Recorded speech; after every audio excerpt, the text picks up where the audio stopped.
5281, ligue para cá com a sua pergunta, com o seu comentário, enfim, participe com a gente aqui do painel regional. E pelas redes sociais também à sua disposição, para sua mensagem, o facebook.com/painel regional TV. Pela esquerda, tecnicamente, a gente sempre começa assim, conosco o vereador Antônio Carlos Banha Joaquim, do PMDB aqui de Santos, o Banha, e ao lado dele o nosso Heraldo José dos Santos, comentarista habitual nosso aqui do painel, como o nosso Vicente Cassione, advogado e articulista, que participa mais uma vez com a gente. Sempre na abertura, as manchetes dos jornais parceiros aqui do painel regional, como você acompanha diariamente conosco. Está aqui a manchete do Diário do Litoral, DERE que circula pela nossa região metropolitana. Metalúrgicos vão denunciar os em Minas à OIT, a Organização Internacional do Trabalho. Esperemos que algum resultado positivo possa sair daí. Banha recebe, por favor, o DL, o Heraldo também ganha a sua edição de terça-feira e eu repasso também uma aqui ao nosso Vicente Cassione, né? E o jornal Gazeta de São Paulo, você sabe, é do mesmo grupo de comunicação, traz na capa, né, a sequência de outra tragédia, né? Samarco diz que mais 2 barragens podem se romper, né? Haja lama para segurar a questão complicada que acontece pelo interior de Minas Gerais e em direção ao Espírito Santo. Aqui o Gazeta ao Banha, ao Heraldo e também o Gazeta de São Paulo, edição de hoje para o nosso Vicente Cassione. E agradecendo sempre os companheiros participantes da bancada aqui do painel, mais uma vez conosco o vereador Banha, do PMDB de Santos, prazer revê-lo. Tudo bem, né, vereador? Estamos a bordo, Boturão. Boa tarde aos telespectadores, boa tarde ao doutor Heraldo, ao nosso professor Cassione e a Daniele Fiscarelli. Muito bem, Heraldo José, prazer também ter você mais uma vez. Tudo bem, Heraldo? Tudo bom, Boturão? Boa tarde a você, boa tarde ao vereador Banha, professor Cassione e a querida Daniela. Vicente Cassione, também conosco mais esta edição do painel, prazer revê-lo também, Cassione. Prazer é meu, um abraço a todos, Heraldo, Banha, você, Daniela, e eu peço desculpas, eu não fiz a barba, eu não estou muito bem, eu não pus maquiagem. Você não vai dizer que eu estou bem? Estou bem. Não, sabe por que eu estou fazendo isso? Porque aí se eu estivesse mal, eu diria, não, você está mal. Porque aí os Scamparini, em pleno Jornal Nacional, falando do palco dos acontecimentos de Paris, disse, eu não estou legal, não me arrumei direito, eu não estou bem, me perdoem. Aí o Bonner disse, não, você está bem. Isto é, o repórter é o visual e a notícia. Antigamente o repórter dava a notícia, hoje ele é a notícia, ele é o visual. Então eu comecei assim também, eu não fiz a barba, eu não. Você não está cansado, ela reclamou de cansaço. Eu também estou muito cansado, desculpe, viu, telespectador? Imagina. Desculpe, você não vai dizer para mim que nem o Bonner, tudo bem? Você está bem, tá ótimo. Então tá ótimo. Seguindo a carruagem, 3014-5281, já a Dani confere para você também o nosso espaço pelas redes sociais, não é? E nós estamos sempre online, você sabe, pelo site da TV Santa Cílio, Santa Portal, clique no ícone do painel regional e confira a gente em tempo real. Programa encerrado, você revê pelo YouTube, os trechos que julgar mais interessantes ou o programa por inteiro. Daniela Fiscarelli sempre conosco, acompanhando aí a sua participação e a produção da equipe aqui do nosso painel regional. Tudo bem, Dani? Tudo. Boa tarde a todos. Boa tarde a você de casa que está nos assistindo. Nosso Facebook está aberto já esperando a sua participação. Envie dúvidas, críticas, sugestões. A nossa bancada do painel regional é democrática. E a produção também está te esperando através do telefone 3014-5281. Muito bem, disputa acirrada aqui na OAB Santos, hein? Hoje é o dia das eleições, né? Está acontecendo aqui em Santos na Câmara Municipal, o vereador Banha conhece lá muito bem, todos os andares aí, os trâmites ali da Câmara, né? Hoje cedida aos advogados, 6 mil advogados, se não me engano, né, Heraldo, participando aí desse pleito da OAB Seccional Santos. E as duas chapas disputando, chapa 1 com o Luiz Fernando Rodrigues e a chapa 2, que é a chapa da situação, com o Rodrigo Julião tentando se reeleger. Ontem aconteceu um problema danado aí, a cassação da chapa 2 pela chapa 1, a chapa 2 conseguiu uma liminar, mas hoje está transcorrendo normalmente, não é, Heraldo? A cassação foi pela comissão eleitoral e a chapa 2 foi ao judiciário e obteve uma liminar garantindo a sua participação no pleito de hoje. Então, os votos serão colhidos normalmente e depois essa briga vai para o chamado tapetão. Não tem jeito, porque foi... Sim, porque foi liminar, né? Liminar pode ser cassado. A liminar pode ser cassada, mas a chapa 2, eu tenho absoluta certeza que ela vai lutar para que continue no pleito e, se for vitoriosa na contagem dos votos, para que configure a reeleição. Eu não acredito que vão desistir tão fácil. Perfeito. Bom, não é advogado, não tem a OAB, poderá vir a ter um dia, né, se assim desejar. É bacharel e acompanha muito tempo também essas eleições, e agora, puxa, esse encerramento vem sendo assim surpreendente, na minha opinião, né? O que a gente pode, sei o que você pensa. O que a gente pode citar é que se respeite, principalmente, que a gente sempre brinca aqui, mas é a pura realidade, respeite o Estado democrático de direito, o que representar nas urnas, logicamente, será o veredito final daqueles que foram lá, se locomoveram, depositaram o seu voto na chapa A, na chapa B, e que façam melhor pela classe, pelo Brasil, e participe mais das discussões políticas, partidárias, da miséria, da pobreza, de todos os segmentos da sociedade que precisam e muito do comparecimento da Ordem dos Advogados, não só na eleição, mas em todos os momentos do país. Vicente Cassione registra sempre aqui os 50 anos de advocacia, né? Exercendo o direito. Sempre foi assim, a OAB, ou de uns tempos para cá, o acirramento vem sendo maior nessas disputas aí? Em primeiro lugar, esse acirramento, eles são advogados, eles que se entendam. Tá? Porque casa de ferreiro, espeto de pau. É lamentável que numa eleição da OAB aconteça uma coisa dessa. Segundo, não se pode perguntar a um velho advogado com 50 anos feitos de atividade profissional se hoje e ontem tem diferença. Tem toda, a começar pelo número de advogados que existem hoje só na cidade de Santos. Advogados inscritos, tá? Não estou falando bacharéis, advogados inscritos na OAB. 8.000 advogados. Quando eu me inscrevi na OAB, o meu número de inscrição foi 12.377. 12.000. Significava que naquela altura, no estado de São Paulo inteiro, havia 12.377 advogados. Quando eu me inscrevi, 12.376. Eu fui o 12.377.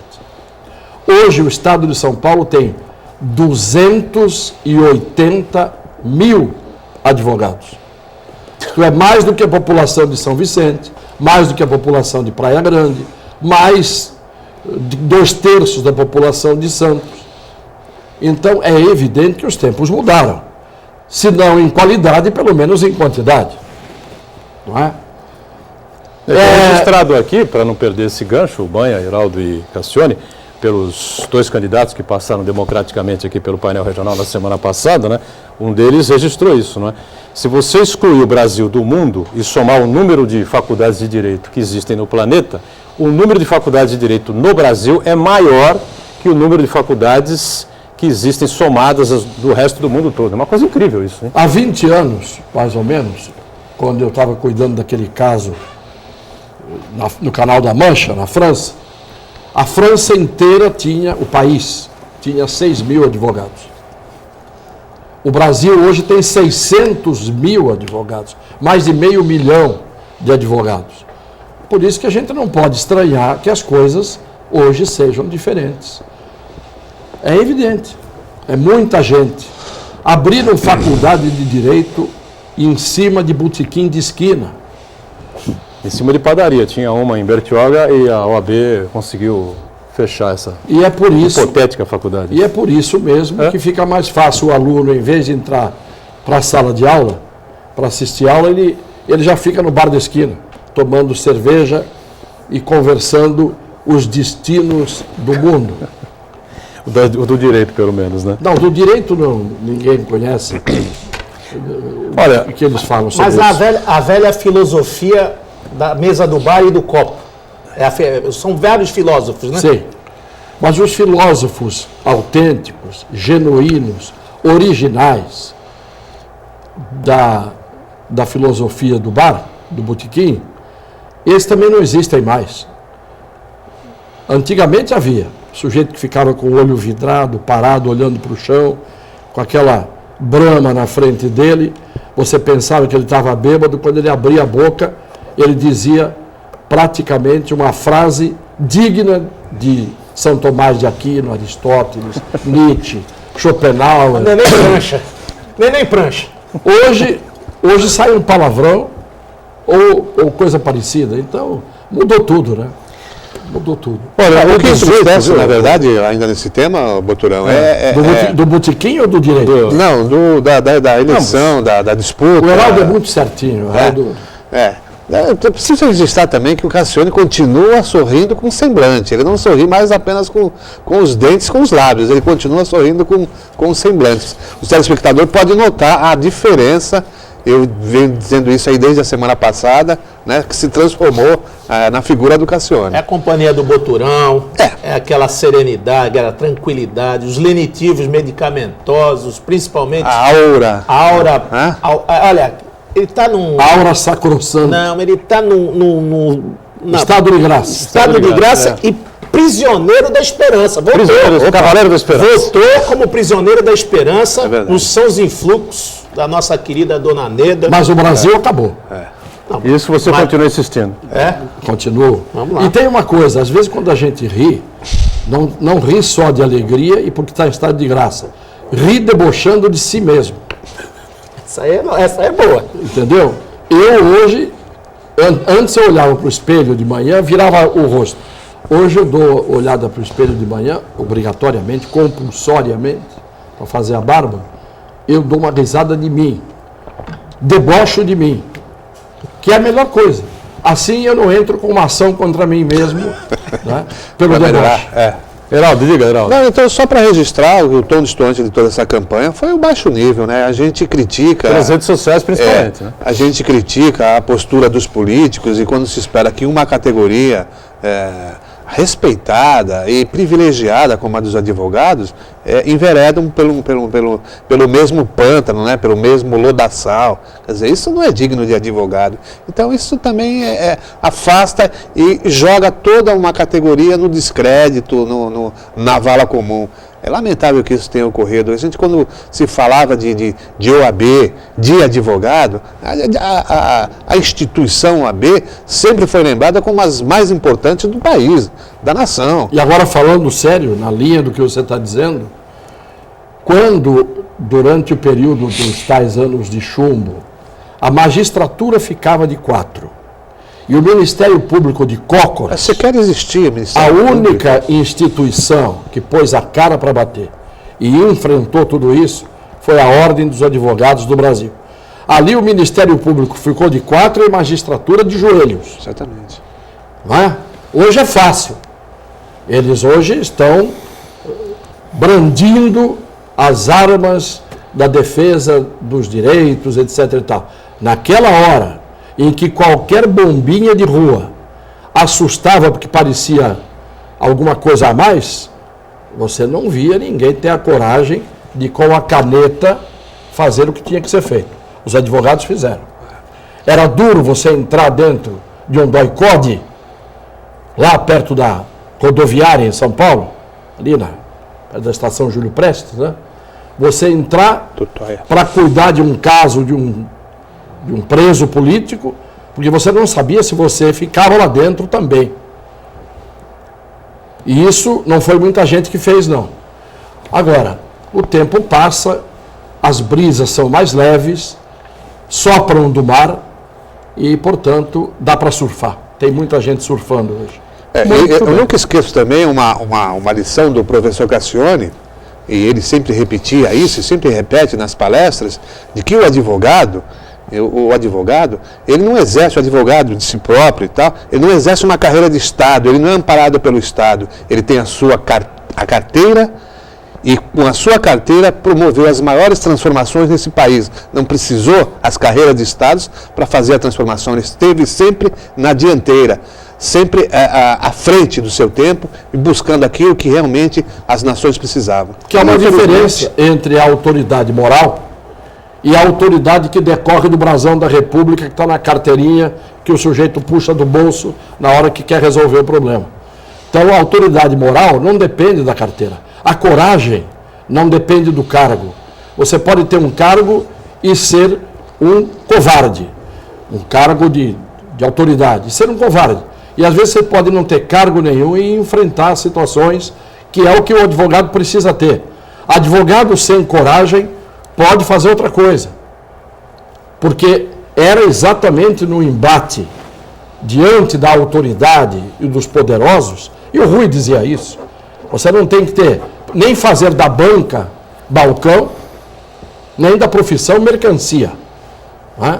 E dizia, tem que ter coragem. O advogado sem coragem, como é que você pode defender o interesse de alguém, o direito de alguém? Por isso que o Sobral Pinto se sobrelevou em relação na história do Brasil, a todos os advogados.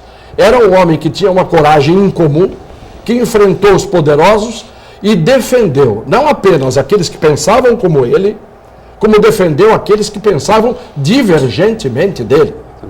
E esta é a função do advogado. Quando você pega um caso, você não quer saber se você está agradando a opinião pública. Eu me lembro quanto me custou pegar a defesa do coronel Biratã, no caso do Carandiru, porque era a opinião pública inteira formada pela mídia, ou melhor, deformada pela mídia, que caía de pau em cima. E ali não era fácil. Tanto que na primeira coletiva que eu fui dar, no primeiro dia do júri, os repórteres quase, como um bando de piranhas, quase que me comeram vivo, como se eu fosse um bandido, porque estava defendendo um réu que parecia, pela formação da cabeça das pessoas pela mídia, ser um bandido. Então, nessa hora, você não tem que pensar. Não tem que pensar, o que vão pensar de mim? A única coisa que você tem que pensar é o que vai pensar de você a sua consciência. Na profissão, só isso é que pesa. Só a sua consciência é figura reitora na sua vida e nas suas decisões. O resto, que se dane. Naquele júri, o Biratã foi condenado a 600 e não sei quantos anos, depois houve uma reversão, né, da sentença. Condenado a 632 anos, depois eu absolvi no órgão pleno, 25 membros do Tribunal de Justiça, por unanimidade. São quantas chapas, professor, que competem agora? Onde você diz? Em Santos? Na ordem? Em Santos são duas. Duas, né? No estado são 6. 6, né? Eu quero cumprimentar aí alguns abnegados, uns baluartes, pessoas desprovidas de qualquer interesse, porque além de ter, eu acho que todos os advogados, quase a sua maioria, têm os seus advogados, têm os seus clientes, seus escritórios, e ainda dedicam grande parte da sua vida às associações, aos sindicatos, à ordem, e muitos deles continuamente. Eu vejo alguns aí há 20 anos na ordem, outros há 30 no sindicato, outros tantos na associação. Então, eu quero louvar esses abnegados, porque eles não recebem nada lá, né, Cassione? Se você colocar claramente que você está fazendo uma ironia... Não, eu estou falando... Eu estou concordando com a sua ironia, eu assino embaixo. Tem muita gente que se valeu da ordem. Cuidado com as entidades de servir. Porque nas entidades de servir, todas elas. Nas entidades de servir, existem os que servem e os que se servem. Isso é do ser humano. Muito bem. Olha, lamentavelmente, o The Inter 6, né, que é o Tavani, que essas provocações. A entidade que controla aqui, que a Polícia Civil na nossa região e no Departamento de Polícia do Interior, né, vai até Bertioga e vai ao Vale do Ribeira também, né? Interditou ontem o 3º DP de São Vicente, né? O delegado seccional. Só um? Foi. O delegado seccional Manuel Gato Neto pessoalmente esteve no local e concluiu que o imóvel não tem, neste momento, condições, né, de funcionamento. Eu acabei não pegando por completo a informação. Mas isso não é novidade para essa bancada, já estamos cansados de falar desse assunto, estamos das condições. Mas é notícia, porque não é todo dia que isso acontece. Que fecha, não. O Manuel Gato teve bom senso, teve coerência, viu que é um lugar insalubre, falta habitabilidade, não dá para receber ninguém. Então isso foi um juízo de valor e foi um ato discricionário dele de fechar, ele se antecipou. Agora, acredito eu, doutor Cassione, que se o Ministério Público do Trabalho ou os seus fiscais do trabalho fiscalizassem as dependências da segurança pública, seja do IML, seja dos distritos policiais, seja do Palácio da Polícia. Fecha. Todos. Fecha tudo. Tudo. Fecha. Aí vai criar um outro problema. Vai falar assim, olha, não tem distrito, não vamos trabalhar. Aí a Polícia Civil fica sem operar. Então, a gente está cansado. Escola pública do Estado de São Paulo, as escolas estaduais. Você vai só dar uma passada na Baixada. Você vai ver como estão as escolas nas suas estruturas e na sua habitabilidade, na sua disposição do trabalhador do corpo, o docente e discente. Miseravelmente, 50% dessas escolas elas não têm condições de estar trabalhando. Chovem, infiltrações, abandono, falta de gente para trabalhar, limpeza e outras coisas mais. Então, que falar da segurança pública? Pois é, está aí a definição dada pelo Banha, não é? Alguma coisa a completar aí, Heraldo, a respeito dessa situação? Não, né? É basicamente isso. Não tem condições de continuar sendo utilizado. Desse terceiro DP? Não. O imóvel... Esse ano vai funcionar agora. O imóvel é alocado. O imóvel é alocado. É mais uma situação que... o descaso que a segurança pública tem, né? A Secretaria de Segurança Pública já sabia que estava assim nessa situação, manteve a locação, não se preocupou em buscar um outro local, ainda que fosse locado novamente. E quem paga é a Prefeitura, viu? Muito bem. Fazemos um intervalo então aqui no painel regional e voltamos na sequência. Até já. Muito bem, sequência aqui do nosso painel regional, com o Banha, com o Heraldo, o Cassione conosco também, Daniela já trazendo o VT que está preparado aqui para o vereador explicar uma legislação que ele projetou, que ele criou, não sei se já está aprovado pela Câmara, sim, me parece, mas acho que o prefeito ainda não sancionou, ele vai explicar direitinho na sequência aí. Mas a gente tem uma foto que rodou aí toda a mídia ontem e as redes sociais, se o Gustavo puder colocar já e tiver à disposição, né, só para a gente avaliar a democracia, né, do jornal francês Charlie Hebdo, ou Hebdo, né? Está aí a foto, né? Saiu a capa do jornal nesta semana, dizendo aí que enquanto eles têm armas, né, os franceses continuam lá com a champanhe. E está aí o francês tomando champanhe todo perfurado de balas do Estado Islâmico, né? Eles são democráticos, né, Heraldo? Eles fazem sátira do Estado Islâmico, fazem sátira Eu acho que eles são imbecis. De Alá, fazem sátira de tudo que é possível e imaginável e deles próprios, né? Mas, Buturão, isso é de péssimo gosto. Se você quiser levar para o lado de que eles estão ironizando, ainda você não admite. Como quem diz, nós estamos preocupados aqui com coisas mundanas e bebemos champanhe enquanto que o mundo está se armando. Vamos admitir que seja para o lado da ironia. Se não for para o lado da ironia, é inadmissível. Aliás, esse Charlie Hebdo, ele já demonstrou várias vezes que põe os pés pelas mãos. Não é? Eu tenho a impressão que às vezes os chargistas estão usando os pés, literalmente, em vez de usar as mãos, no sentido figurado de quando você faz as coisas tortas. O que eu queria dar só uma palavrinha, se vocês me permitem, é que está muita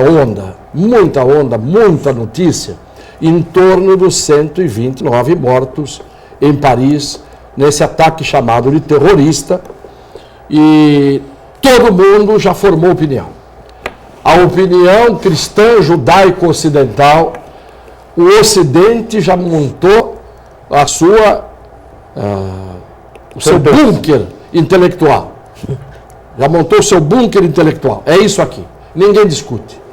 Eu acho que todos os jornalistas de boa fé deveriam primeiro ler história, estudar história. Porque para você informar, você tem que ser bem informado. Quando você não conhece a história, você não conhece a história do Oriente Próximo, você não conhece a história do mundo árabe, você não conhece a história por que passaram essas civilizações. A começar pela origem, que muita gente não sabe, que árabes e judeus que comem uns aos outros na região são filhos do mesmo pai. Se você pegar o DNA de um judeu e de um árabe autênticos, genuínos, Todos são descendentes diretos de Abraão. Todos. Tá certo? A diferença é que o Abraão fez um filho em Sara e fez um filho em Agar. Até o Castro Alves, no navio negreiro, tem uma imagem maravilhosa, que nem o leite do pranto, né? Falando do leite, a Agar não podia nem amamentar o filho, etc. Era uma coisa linda. Mas é Ismael, o filho de Abraão com Agar. E Isaac, o filho de Abraão com Sara. Estes são os que deram origem a árabes e judeus. Toda a história daquela região é uma história de conflitos e de submissão. Se você pegar o povo sírio, a Síria que está aí desde 1946, como ela é hoje. Mas se você pegar o povo sírio, você vai ver que eles foram submetidos a vida inteira à dominação estrangeira. Foi o Império Otomano, foram os cristãos que iam para lá e ficaram 200 anos tomando conta daquela região, matando em nome de Deus, que eram as cruzadas. As cruzadas eram isso. Foi o Império Romano, foram os persas, a vida inteira esmagados. Mas a partir de um determinado momento, quem os esmagou e quem os dominou foram os ingleses e os franceses. Os franceses há 200 anos estão ali metendo bedelho, escravizando, mandando, extraindo a riqueza da região, porque se ali fosse só areia, ninguém dava bola para aquilo. O problema é que ali tem petróleo. 2/3 do petróleo do mundo inteiro estão ali. Então hoje, o Hollande diz assim, estamos em guerra. Estamos em guerra contra quem? Contra a Síria? Contra o Estado Islâmico?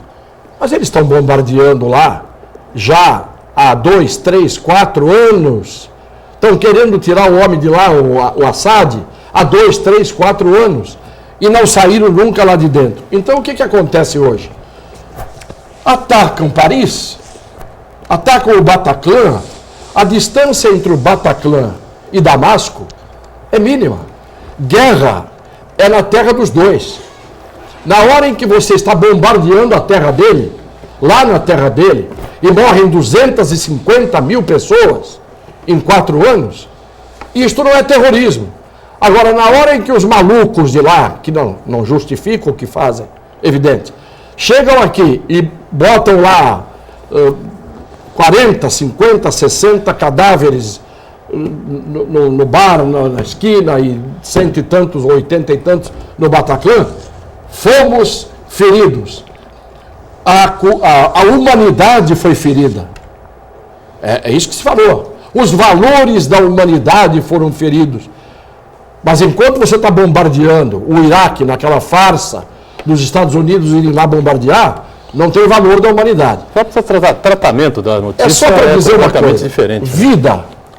A vida lá onde você está no Oriente Médio vale nada. Vida de primeira categoria, segunda categoria, terceira, quarta, quinta categoria. A vida do Sudão, do sudanês, a vida do negro da Etiópia, da Somália, vale 0. A vida do parisiense, evidentemente, vale ouro. Vale ouro. Hipocrisia geral. Vamos estudar história e vamos ver que o ser humano é esta há muito tempo, desde lá de trás. Ó. Desde que o Caim pegou a faca e espetou no Abel, nós sabemos qual é a maneira de ser do ser humano. Você tem o Abel de um lado, você tem o Caim do outro, e está dividido em 2, para dizer, na melhor das hipóteses, a humanidade. Tá certo? Então não me venham com a história de valores universais, valores da ética, valores... Conversa mole. Professor. Valor é do petróleo, valor é de quanto é que está dando aqui, dando ali a minha vantagem. A saída para o Mediterrâneo, para não ter que passar pelo canal de Suez. A vida inteira foi assim. Aquela região foi a vida inteira alvo de um terrorismo das grandes potências mundiais. E agora está levando o troco. Diga, mãe. Professor, eu estava acompanhando esses comentários e também a explicação, e o senhor tem comumente nos colocado posições até de alguns iluministas, colocado posições aqui várias vezes da França, e citando a Grécia, citando outros países, mas a gente não pode esquecer que nós também tivemos uma pequena participação, se não grande participação, na demarcação dessas fronteiras, quando da presença do almirante Graça Aranha, que compunha um dos bancos da ONU, lá na década de 30 e 40. Oswaldo Aranha. E nós tivemos ali, começa toda essa ebulição de distúrbio, de disputa deste ou daquele. Apesar que, já desde os idos de Jesus Cristo, é uma terra que sempre se fala de embates e outras coisas mais. Mas o que eu queria perguntar ao professor Cassione, se hoje o presidente da França passa pelo mesmo sufoco, porque só quem administra e quem governa sabe o que está passando. Porque como justificar para um país, para uma nação, que ele tem quase que 140 mortos e tantos feridos devido a um ataque terrorista e sabendo que ele está coligado com as Forças Aéreas e as Forças Armadas dos Estados Unidos? Será que nós vamos ter o mesmo processo que teve o Aznar lá atrás com a Espanha? Ou será muito pior? Ou se agora, de uma vez? Porque lá só tinha um ator e algum coadjuvante. Hoje nós temos 8 correntes do mal. Hoje nós temos Al-Qaeda, Talibã, Boko Haram, fundamentalista. Será que aí é o estopim de da Terceira Guerra Mundial? Será aí? Olha, o Papa Francisco já sinalizou nessa direção. A verdade é a seguinte, a Rússia tem no território sírio, ali onde ficaram os fenícios, porque a coisa vem de longe. A história dos povos tem que ser estudada. Quem não conhece a história dos povos, fica quieto. Não se põe a falar sobre o que aconteceu anteontem. Você tem que saber a história. Ali, a Rússia tem uma base militar, nuclear, inclusive. E é evidente que ela tem, portanto, um interesse naquela região. Do mesmo jeito que Israel tem um interesse naquela região, e é um Estado nuclear, que nasceu em 1948, outro dia. Eu já era gente, quando Oswaldo Aranha presidiu a Assembleia das Nações Unidas, onde se aprovou o Estado de Israel. E os palestinos que estavam lá há 2000 anos foram confinados, evidentemente, num espaço, numa faixa em que eles não têm Estado e, portanto, não têm soberania. E tudo isso é alimentado todo dia pelas grandes potências. O Egito ficou na mão da Inglaterra durante 200 anos. Antes era o Napoleão que entrou lá. Olhou para as pirâmides e disse para os soldados franceses, do alto dessas pirâmides 40 séculos vos contemplam. Claro, 4.000 anos tinha de civilização. Agora, não é um povo bárbaro e brutal, como todo mundo imagina. Foram eles que inventaram o alfabeto. Foram eles que inventaram a aritmética, os números arábicos, como nós chamamos. Um povo que teve, evidentemente, uma civilização, mas sempre conflituosa. E sempre com o domínio dos outros. Qual era o Império Bizantino? A dominação otomana. A Turquia. A Turquia, que não é a Turquia de hoje, uma Turquia muito maior, que ia até as costas os contrafortes do Himalaia. O Império Romano, que ficou ali até 300 e tantos depois de Cristo. Só que no ano 1000, estavam lá os cruzados tomando conta. Ricardo Coração de Leão, Barba Ruiva, etc, etc. Então, é uma região de tormentas constantes, de divisões. E você pega, são os drusos, os curdos, os sumérios, não é? Os xiitas. Toda esta coisa nasce de um ramo só, de um ramo único. A origem da civilização está ali, na Mesopotâmia. O senhor acha que a história se repete com o Aznar e hoje com o presidente da França? O presidente da França hoje está numa posição privilegiada. Fizeram uma pesquisa na França, agora, 2, 3 dias. Os franceses, quase em 100%, 90%, estão a favor de ceder direitos, de restrição de direitos de liberdade, estão a favor de endurecimento da legislação, estão a favor de medidas drásticas e estão a favor de que se enviem tropas para a Síria. Retaliação. Não apenas bombardeio aéreo, e estão a favor da declaração de guerra. Mas como é que você declara guerra A quem? ao Estado Islâmico depois de você há 3 anos estar bombardeando o Estado Islâmico lá no lugar onde eles estão? Aí você vem dizer agora, não, agora eu vou declarar guerra. E você estava fazendo o que antes? Bombardeando durante 3 anos. Estava treinando para a guerra. Quer dizer, são safados. Os interesses econômicos, os interesses das grandes potências, têm por trás a safadeza. Foi por isso que mataram Kennedy. E o Obama ainda está resistindo, porque a força que está por trás dele, querendo jogar os Estados Unidos sempre, permanentemente, nessa condição de tutor do mundo, não acaba. E nós acreditamos em tudo porque a notícia vem dramatizando a dor das vítimas. Claro que a gente também coloca flores no lugar onde morreram aqueles inocentes. É evidente. Mas vamos colocar flores naqueles 250 mil civis que morreram na Síria. Nos milhares e milhares de iraquianos que morreram com a guerra que os Estados Unidos inventaram. Ou eles não valem nada, eles não têm filhos, não têm netos, não são gente, e a vida deles não é coisa nenhuma, é mineral. São minerais.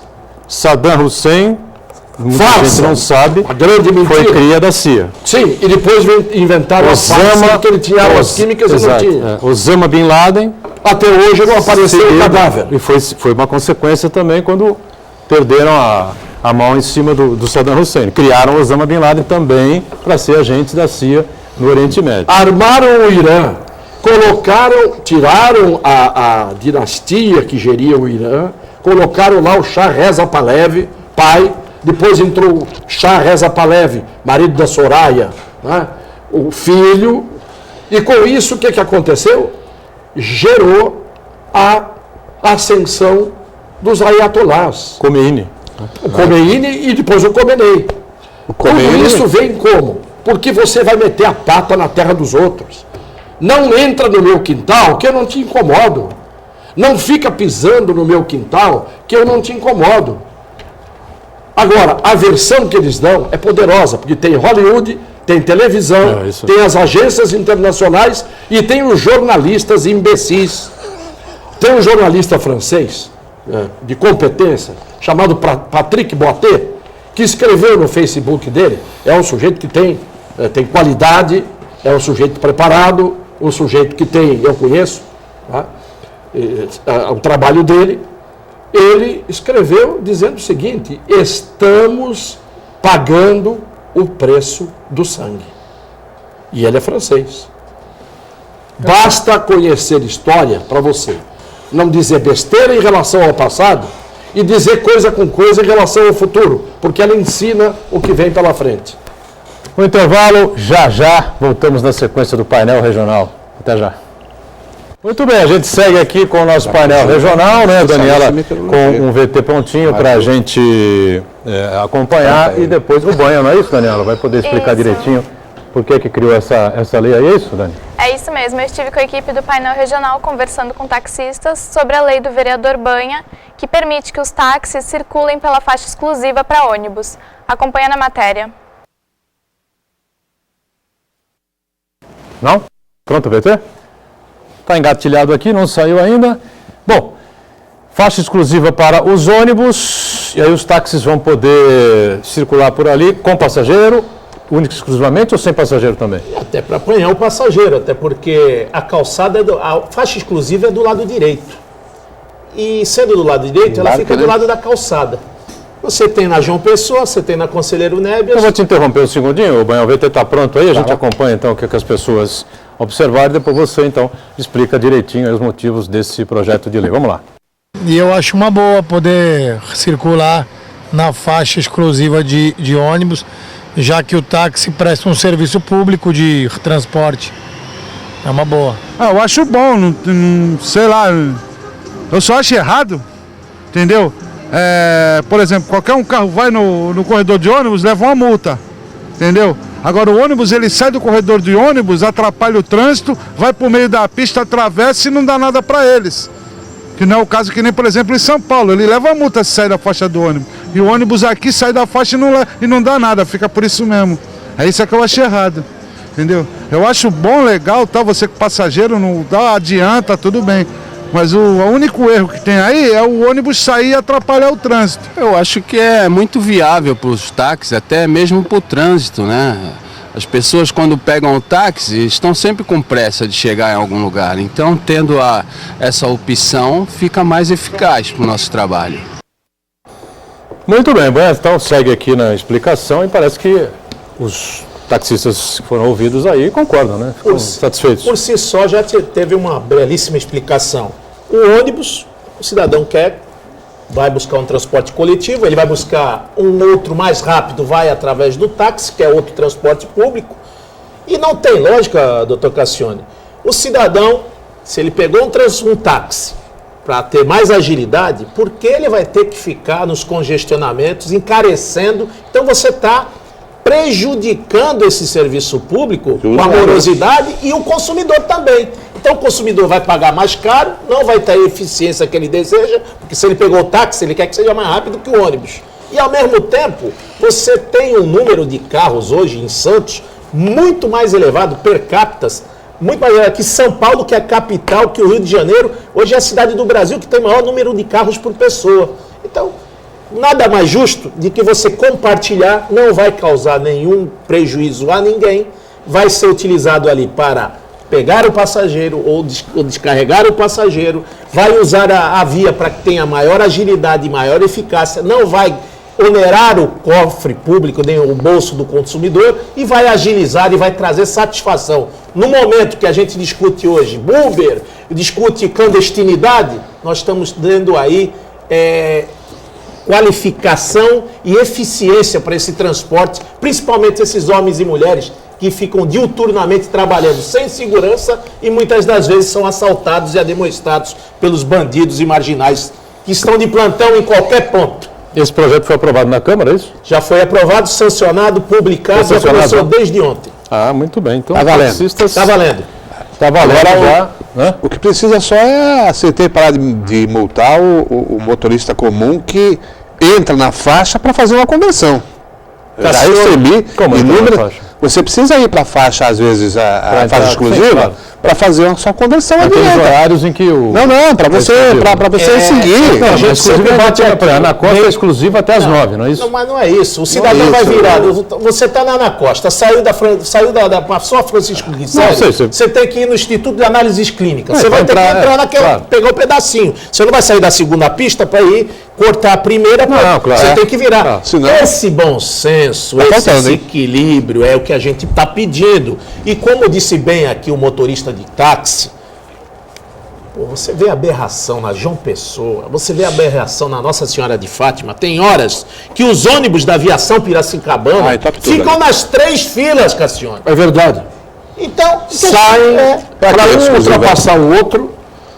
Eles no corredor, em São Paulo, ficam todos em fila. Não importa se o da frente parou no ponto e o de trás tem que esperar. Mas eles estão no corredor deles.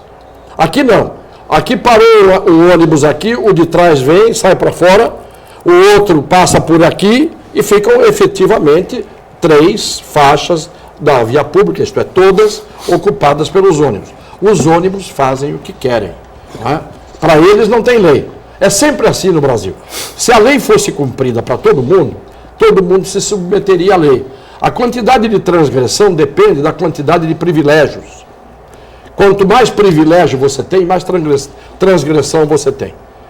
Tá certo? Você fica com o saco cheio de ver que só tem para você o ônus do cumprimento da lei. Para os outros, não. Mas isso se deve também muito, Cassione, a quando retiraram os cobradores dos ônibus. Sim, claro. Claro. Então, forma a fila do lado de fora para embarcar, porque o motorista continua tem que cobrar. Continua. É o cobrador, quer dizer. E o que me deixa mais indignado, Cassione, que dentro do contrato da exploração do serviço público, e olha, eu estou cansado de receber recado.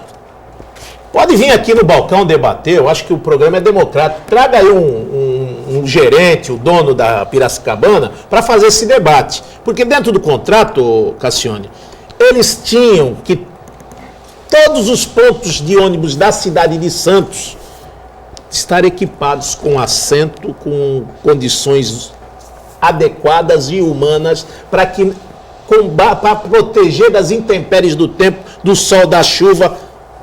Só tem um ponto de ônibus em Santos. Podem falar o que quiser, só tem um ponto de ônibus decente. E quem fez não foi a Piracicabana. Fica ali no Shopping Praia Mar.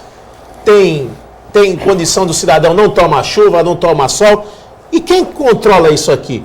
É uma lata velha, aberta, o cidadão toma chuva, toma sol, caloria. Rasga a roupa. Tudo enferrujado. E não tem nem a higiene necessária, porque pelo menos uma vez ou cada 15 dias né? Tinha que dar uma lavada nesses pontos. Não se cumpre, não se adota, não se transfere e parece Curitiba. A gente chega lá em Curitiba, o cidadão já entra, quando entra no ônibus, já pagou a tarifa. Você sabe há quanto tempo o Jaime Lerner fez isso em Curitiba? Acho que uns 30 anos. 30 anos, né? Era quando foi prefeito, né? 30 anos. Daniela Fiscarelli, pois não. Tem um comentário da Andréia Palópoli. Só para complementar, o terceiro DP já estava com ordem de despejo acionada pelo proprietário desde janeiro. A prefeitura não paga aluguel. Já o segundo DP é exemplo de humanização. Limpo, conservado, bom atendimento, tem até um microjardim no estacionamento. Dr. Rui de Matos, exemplo para outros DPs. Bom, isso aí é relativo referente a São Vicente, né? Isso. O terceiro DP de São Vicente e foi desativado. Bom, a prefeitura paga o aluguel para a polícia funcionar lá. Isso. Olha, mas de praxe, como nós somos aqui já um pouco mais experimentados, o Cassione ainda mais e o nosso amigo Heraldo. Você também. Meu amigo, se tem higiene, está funcionando, se tem qualidade, é porque o policial está mantendo, está lá ajudando, faz serviço às vezes de pedreiro, ele mesmo pinta o imóvel, ele vai pedir para o amigo, para o primo, para o irmão, para fazer o serviço de pedreiro, de encanador, porque se depender do Estado, vai fechar. Daniela, mais participações aí? Sim, do Antônio Saraiva. Ele pergunta: aqui no Brasil, as cidades de Porto Alegre, São Paulo, Rio de Janeiro e Salvador produzem uma Paris ao mês em relação à brutalidade das mortes, quando comparadas aos números do atentado. O que vocês acham disso? O presidente Dilma Rousseff disse lá no encontro do G20 que, graças a Deus, o Brasil está distante, não é, do terror. Não é? Eu queria saber em que país vive a presidente Dilma, né? O que acontece diariamente aqui pela região, pelo estado de São Paulo inteiro, Rio Grande do Sul, Santa Catarina, Paraná, Minas Gerais, Bahia, como disse aqui a telespectadora. Deve ser do terror das grifes que estão aí no mundo da Palestina agora. Olha, as grifes do crime organizado estão nadando de braçada no país há muito tempo. A Dilma tem que ser submetida a um exame neurológico, na minha opinião, porque o problema dela, sinceramente, deve ser um problema de algum caso de disfunção mental. Ela está ensacando o vento ainda, porque, professor? veja, depois de ter falado o negócio de estocar o vento, Mandioca. ela veio com a história da conquista da mandioca. A conquista, ela queria saudar a mandioca e a conquista da mandioca.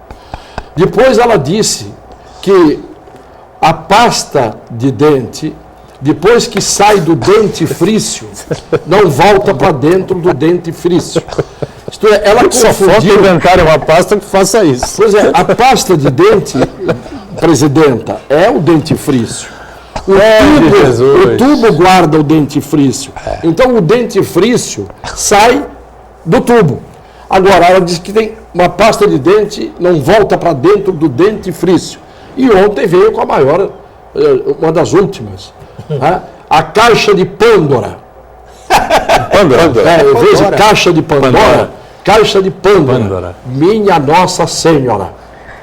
Daniela, mais participações conosco? Sim, da Cláudia Andrade. Ela pergunta: Doutor Cassione, o que você tem a dizer sobre a Marcha Pró-Satã, que será dia 16 de janeiro? O governo perdeu o poder e está autorizando qualquer tipo de manifestação? Olha, 16 de janeiro do ano que vem teremos a Marcha Pró-Satã. Eu não estava sabendo Marcha do Tinhoso? Não, faça isso. Marcha Pró-Satã? É do Tinhoso. Onde vai ser isso? Não. Porque algumas marchas aí, na minha opinião, já são pró-Satã há muito tempo. A da maconha, por exemplo. Tem a da maconha, Agora. tem a da bola, da cocaína, tem de tudo. Agora, do coisa ruim, nunca tinha visto. Pelo menos a gente vai ficar sabendo quais são os torcedores desse time. Né? Quem for para a rua para marchar pró-Satã, Um despira a carapuça. a gente vão despir a carapuça. Olha, impressionante. Eu falei Para o pro mundo que eu Cassione, quero descer. eu né? falei pro Cassione que ia aparecer ainda o Anhangá Tinhoso, ele não acreditou. Vai vir o estandarte do Anhangá Tinhoso. E já tinha na cadeia uma facção, não tinha? Como é que chamava a facção? Rapaz, tinha assim... Tinham Amigos dos Amigos Essa é a ADA. e tinha como é que é? Os amigos dos inimigos, provavelmente. Não, Amigo dos Amigos é pesado lá. Essa é boa. Daniela Fiscarelli, tem mais forte do Rio de participações pra Janeiro, gente, essa não? Tem sim, o Uriel está perguntando como poderíamos fazer com que a classe dos advogados tivesse uma atuação política mais ativa para mudar não apenas o judiciário, mas também em relação à sociedade. Não existe classe política, Uriel, sem que cada componente dela seja um ser humano individual. Você não vai fazer uma classe funcionar como você gostaria que funcionasse se cada indivíduo é alienado, se cada indivíduo é egoísta, se cada indivíduo é narcisista, se cada indivíduo está pensando nele, até às vezes pensando nele até no bom sentido, de tentar sobreviver. Então, classe só é boa quando a soma dos indivíduos que resulta na classe, esta soma é feita de indivíduos bons, eficientes, atuantes, comprometidos. Não é? Enquanto nós tivermos uma sociedade desgarçada e dispersa, cada um para si, e Satã para todos, pelo que eu estou vendo, não vamos ter classe nenhuma funcionando bem. Diga, vereador, para encerrar o programa. Eu quero saudar. Quando a gente tem que bater, tem que bater. Quando tem que enaltecer, tem que também enaltecer. Eu quero saudar aqui o vice-governador Márcio França, pela fidalguia, pela rapidez. Liguei ao seu gabinete ontem, ao mesmo tempo já me deu o retorno do posicionamento da cobrança que fiz e já agendou, juntamente com esse vereador, no seu gabinete, à disposição. Quero agradecer também ao seu chefe de gabinete, o Cláudio Figo, pessoa ímpar, cordata e que merece o nosso respeito. Você Qual sabe, a reivindicação que você fez? é sobre escolas e principalmente sobre os problemas que acontecem aqui em Santos. E nós nunca fomos atendidos, nem pelo governador do estado, nem muito menos por secretários, seja da pasta de educação ou de segurança pública. Então, como o Márcio foi parlamentar e sentiu já na pele, e hoje está lá como vice-governador, às vezes até como governador, ele achou até com muito bom alvitre, bom senso, que levássemos essas pessoas para que fizéssemos por escrito, e ele tomou a rédea e vai levar isso diretamente ao governo do estado. Eu quero agradecer porque hoje muitos se escondem atrás do balcão e poucos saem para fora do balcão para resolver situações que é do interesse público. Por isso, louvo aqui a atitude do governo. O senhor está indo para o PSB, não? Não, senhor. Um bom exemplo para um determinado prefeito aqui da nossa região metropolitana. Ligue lá para o gabinete do vice, que já foi prefeito aí da sua cidade, vai lá e fala, o Banha fez isso, a coisa vai funcionar. Estamos fechando aqui o painel regional. Obrigado, Banha, obrigado, Heraldo, Vicente Cassione, Daniela está sempre conosco. Segunda a sexta, você está com a gente, às 1h30 da tarde, com a reprise às 8 da noite. No final de semana, 2 edições também, sábado, 3 da tarde, domingo, às 5 da tarde. Obrigado. Tchau.